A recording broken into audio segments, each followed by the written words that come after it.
What's up, gang? Case here with our in-gym Metcon for Tuesday, November 10th. This is all for time. We've got 10 rounds of 6 alternating plate push-ups, 8 rotational slam balls, and then 10 alternating tuck-ups. From there, you'll move into a 2,000-meter row as the cash out, but that's going to be included as your time or in your time for the workout. Let's talk about this alternating plate push-up. So new movement for most of us. We're going to be walking off and on of a plate while we do a push-up. It's going to help us build some shoulder stability as well as just train that shoulder in a slightly different way so we can always keep some new stimulus coming your way. Feet should be about hip width apart. Both hands start on top of the plate. We're going to move one hand over right about the middle of the plate, other hand off. The edge of that plate should be right between the center of your hands. You're still shoulder width. And then we're going to come down, touch our chest to the plate, keeping a good plank. Then we're going to walk over to the other side, making sure that our hands get back to shoulder width. Plate right in the center of our hands. And then we'll switch over to the other side.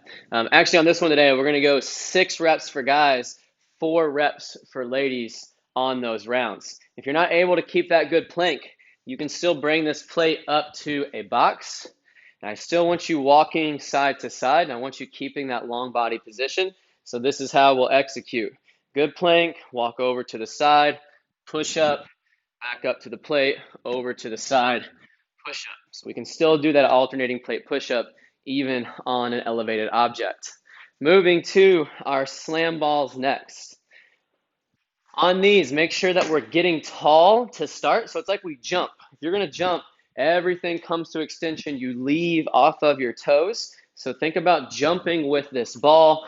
We get tall, then we twist on that back toe, and also we hinge as we slam. I see people just kind of drop this ball from the top a lot. Make sure we're getting those hips back, bending those knees, using that hinge power as we slam. That's where we get a lot of the stimulus out of that movement. We've got 8 reps there, and you'll finish up with 10 alternating tuck-ups. On that tuck-up, we need to be able to keep that hollow position in the bottom. Stay away from this hollow position. I've been seeing that a lot on some of our tuck-up movements. We need to get long and then explode up to that balance point. Our shoulders should come as high as our knee. Then we'll switch legs. Keep your hands off your legs as you come up because you're trying to work the stability of that balance at the top. If you don't have that alternating tuck up, scaling option today is going to be a weighted dead bug.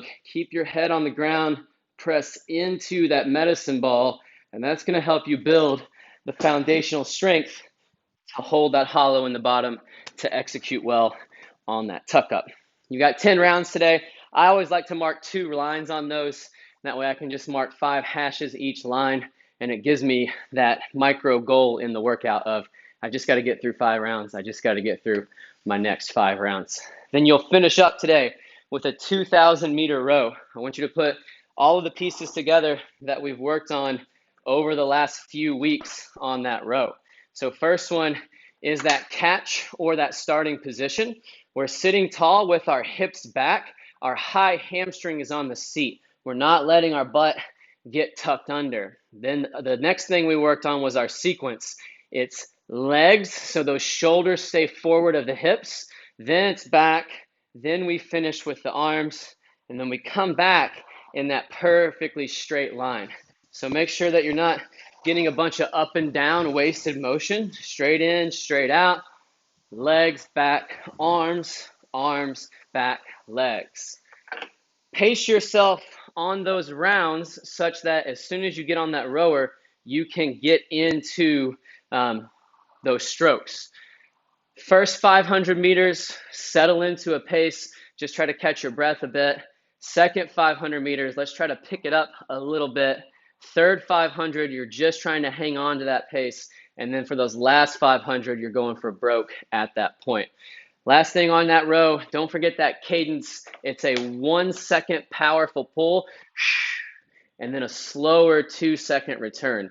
That's important in a workout like this when you're already going to be fatigued, and also when you're rowing for meters, so that you get some more meters as you drift and as you come back in. Total time is your score today. Good luck on this workout, and we'll see you back tomorrow for some strength and conditioning work.